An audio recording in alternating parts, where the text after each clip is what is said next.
Bem, pessoal, hoje nós vamos falar novamente mais um pouco sobre o manejo do Covid-19, o protocolo institucional da Unimed de João Pessoa.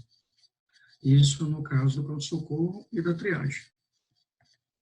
Então, dada a pandemia e a gravidade da doença que nós estamos enfrentando, com a superlotação do pronto-socorro, a superlotação das enfermarias dos hospitais e UTIs, se faz prioritário o estabelecimento de protocolos institucionais, dada a importância do alinhamento adequado a fim de prestarmos um serviço de qualidade ao usuário.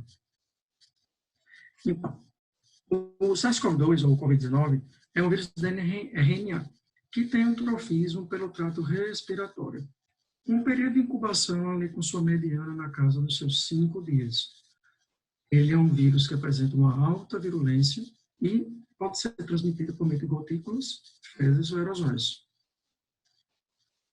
Aqui é um dos nossos balizadores, um dos nossos pilares para determinar o manejo do Covid-19. Eu gosto bem dos pilares, nós temos 4 pilares que nós vamos ver aqui.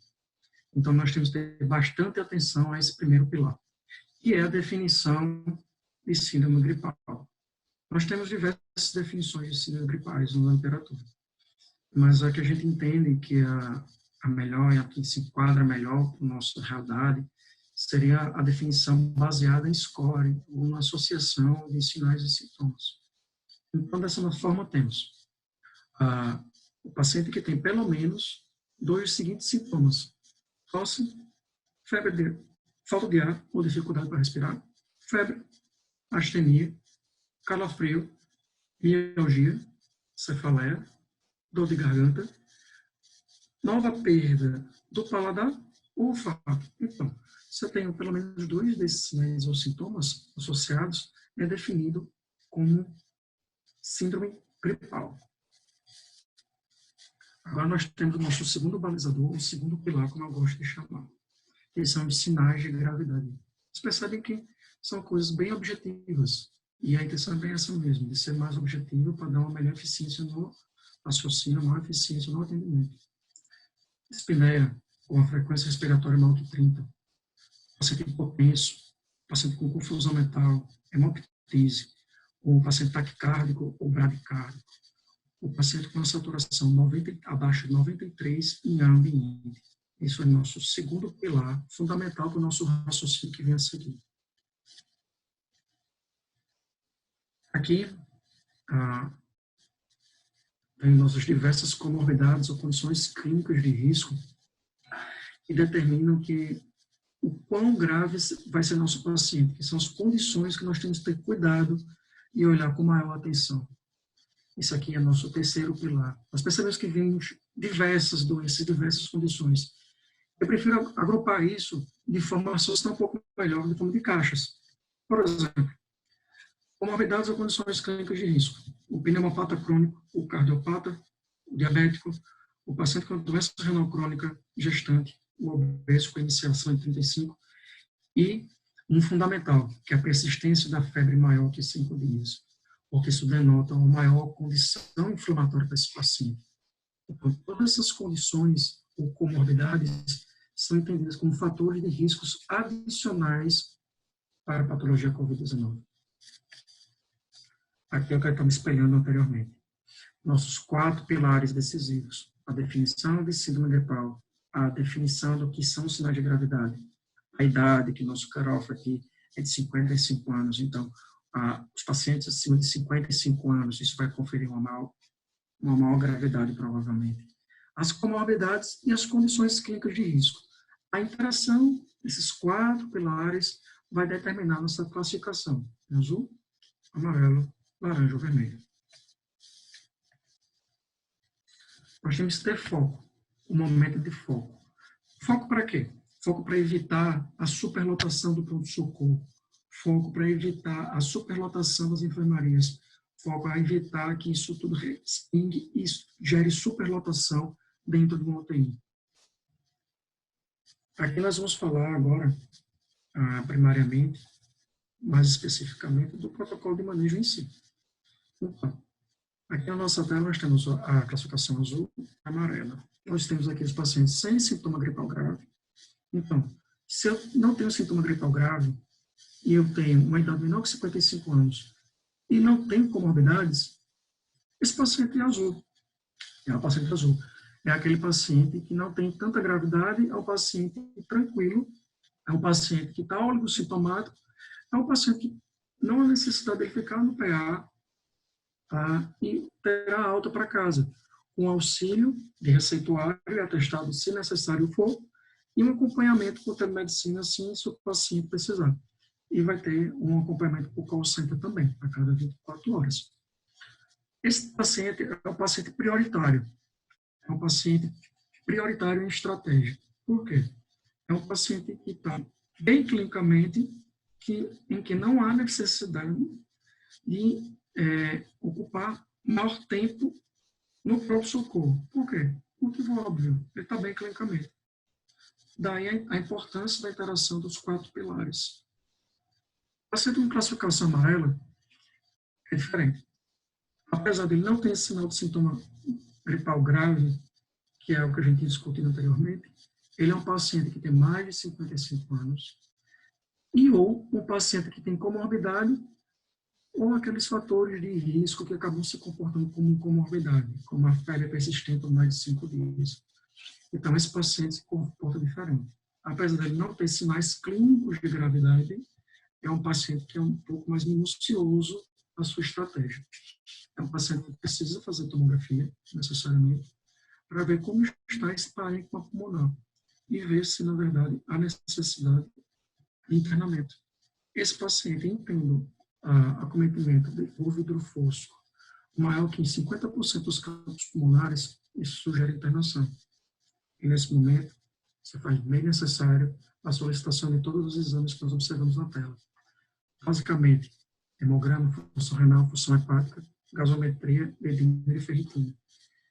De forma que nós vamos usar esses exames para lançar mão da estratégia com o internado, das suas medicações. Aqui nós temos a classificação laranja. Na classificação laranja, eu estou já afirmando necessariamente que esse paciente tem sintoma gripal grave. Então, como a gente está vendo, são necessariamente os 4 pilares, os 4 balizadores. Eu tenho que observar bem a definição do sinal gripal, eu tenho que observar bem se esse paciente tem sinal de gravidade, eu tenho que observar bem se ele se enquadra entre as comorbidades, especialmente naquelas caixas em que a gente tenta ocupar um pouco mais para poder dar maior agilidade, maior eficiência no atendimento. E saber se ele está acima ou abaixo de 55 anos. Então, voltando para a classificação. Na classificação laranja, é um paciente, ele necessariamente ele vai passar pela triagem, ele vai ser encaminhado para isolamento, e o divisor de águas para ele vai ser os exames e a solicitação de tomografia. Quem eu tenho a solicitação de tomografia, eu tenho uma tomografia, tal qual no exemplo anterior, um acometimento maior que 50% dos campos pulmonares, esse paciente vai ser internado. Esse paciente vai ser internado por causa que a chance disso ser COVID-19, essa chance é muito alta. O paciente tendo uma tomografia negativa, não tendo sinais de vidro fosco na sua tomografia, e exames sem maiores alterações, é um paciente que se tem que discutir o diagnóstico de COVID-19. Necessariamente a internação dele vai ser discutível. Ele pode ter até outra patologia, na verdade, não necessariamente COVID-19. Alguma coisa, outra, qualquer, que o levou até o pronto-socorro e que precisa ser investigado, mas não necessariamente COVID-19. Paciente, classificação vermelha. Paciente, classificação vermelha, usualmente não foge muito daquilo que a gente já está acostumado em pronto-socorro. Lembrando um pouco do COVID, é aquele paciente que vai estar acostumado a gripal grave, mas é um paciente que vai chegar já insaturando, vai chegar hipotenso, usualmente com a saturação ali geralmente abaixo de 88. Então, é aquele paciente que realmente ele adentra o pronto-socorro e vai usualmente já direto para uma sala vermelha. É o paciente mais grave que nós podemos receber.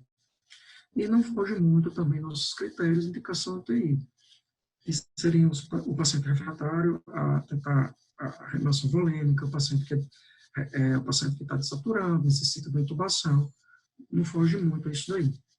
Lembrando que A partir do momento que eu suspeito que é Covid, esse paciente, antes de ser internado, antes de subir, ele necessariamente faz aqueles mesmos exames que conversamos antes, bem como a tomografia.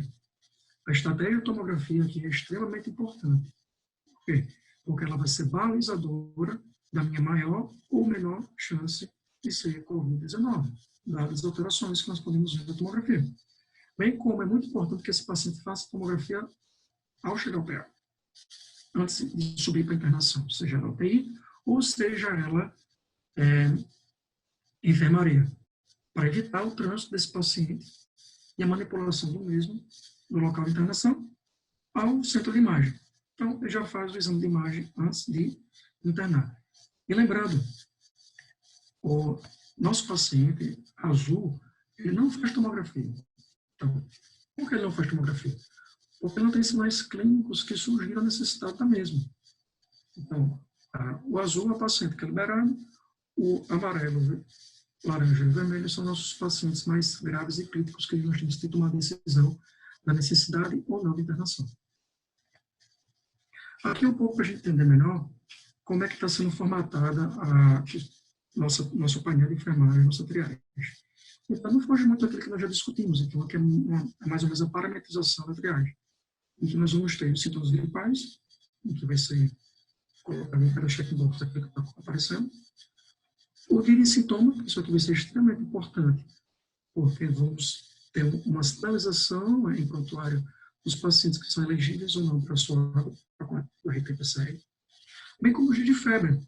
Vamos lembrar que a quantidade de febre, se ela é maior que 5, isso sugere um processo inflamatório um pouco acentuado. Então, acaba entrando como um fator de risco maior para complicação do Covid. Nosso outro balizador, a idade, é que é mero cálculo do IMC para ver a questão da obesidade.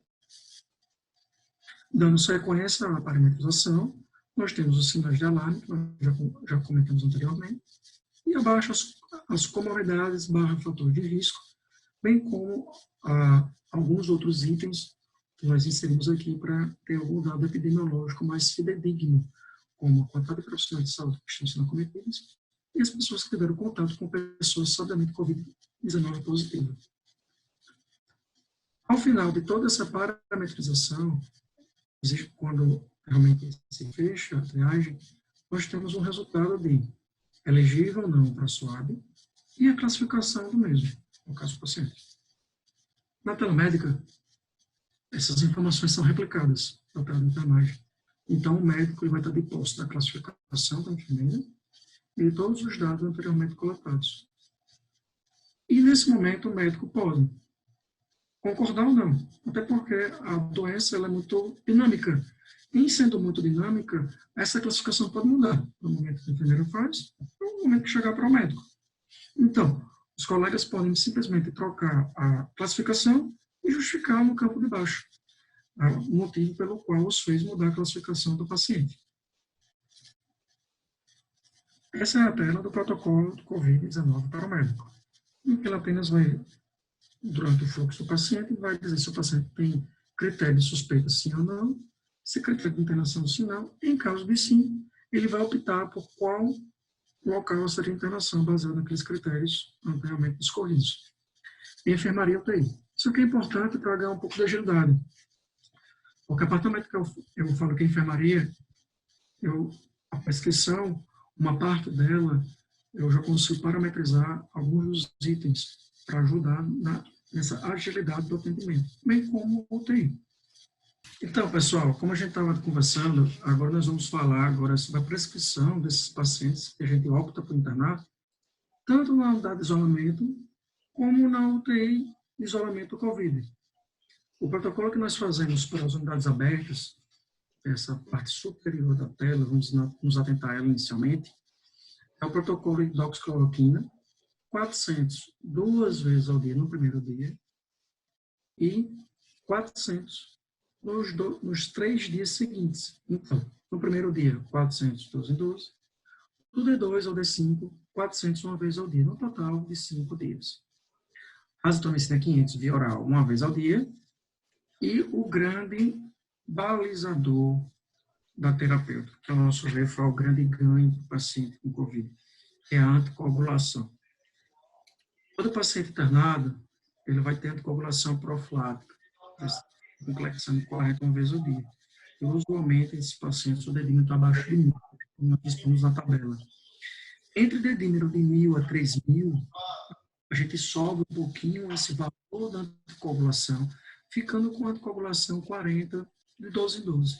E se nós temos um dedímero acima de 3.000, que usualmente esses pacientes estão na UTI, nós entendemos que esse paciente é um paciente mais grave, um paciente com maior risco trombótico. E nós sabemos que a trombogênese, a formação de microtrombos, é um dos espelhos, uma das arestas da patologia COVID-19. Nesse caso, com dedímero maior que 3.000, ficará com a autocoagulação plena, de 12 em 12, ou uma vez ao 0,5. Então, qual a diferença que nós vamos ter dos pacientes para a UTI? Então, na UTI nós temos poucas mudanças. A vacina viral nós passamos para ver, os mesmos 5 dias. Nós conhecemos com a hidroxicloroquina da mesma maneira.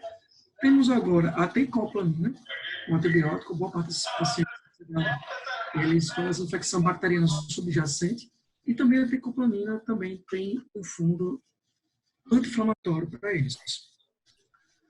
O Clexane continua com as mesmas premissas, e temos um adendo a mais aqui, que é o Tamiflu, que é o Santamivir. Porém, esse aqui deve observar os critérios institucionais de uso, dado a gravidade do paciente. Ele é só usado em pacientes de UTI, com signo de desconforto respiratório grave, preenchendo os critérios de inclusão da nossa instituição. A hidroxicloroquina. Então, nós temos que estar bastante atentos às contraindicações, aos cuidados com o uso da hidroxicloroquina. Daí a necessidade da nossa função renal, função hepática, com eletrocardiograma e olhar bem os eletrólitos, principalmente o magnésio e o potássio. Daí a solicitação desses exames, lá quando a gente começou a falar da classificação de risco dos pacientes. Lembrar que a hidroxicloroquina é associada a um aumento do intervalo QT. Então, nós temos que estar bastante atentos a isso. E lembrar que, na presença dessa renal, ausência hepática, tem que ser discutido a redução da dose da hidroxicloroquina em 50%. E as contraindicações do Clexane são as mesmas que nós estamos habituados. O paciente com insuficiência renal crônica, com clínica de creatinina abaixo de 30, e a plaquetopenia abaixo de 60 mil. Essas situações devem se considerar, claro, vai se considerar cada caso, mas considerando essas situações, o uso do Leqemina. Então, nesse momento, eu vou dar alta para o paciente do pronto-socorro. Ele não tem critérios para internar, então é um paciente de gravidade. O paciente tem síndrome gripal, mas não tem sinal de gravidade. Ele não tem indicação de internar. O que é que eu vou fazer para ele prescrição para casa? Institucionalmente, nenhuma. Nós não temos protocolos institucionais, até o momento, de liberação do paciente com uso de hidroxicloroquina ou qualquer outras medicações que nós fazemos a nível de internação, pelo fato do risco inerente ao uso dessas medicações com o paciente em casa. Então, até o momento, nossa instituição não tem protocolos institucionais de uso ambulatorial das mesmas. Deve ser feita a orientação de quadro clínico e, óbvio, prescrição de coisas que forem inerentes ao caso, com relação de sintomáticos.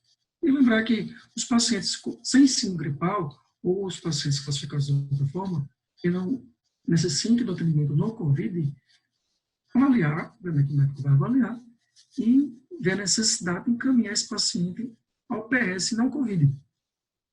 Não necessariamente ele precisa de atendimento COVID, com o médico por causa de um quadro respiratório. Às vezes ele precisa de um atendimento ou outro, por outra patologia qualquer, devendo ser encaminhado ao PS geral. Então, eu diria que esse aqui é um dos slides mais importantes da apresentação. Isso é uma luta que nós só vamos conseguir vencê-la juntos. Precisa de todos mãos dadas nesse momento difícil de pandemia. Unidos, todos juntos, dessa forma, pensando como todos como um, é que nós conseguimos ter algum tipo de êxito. Obrigado.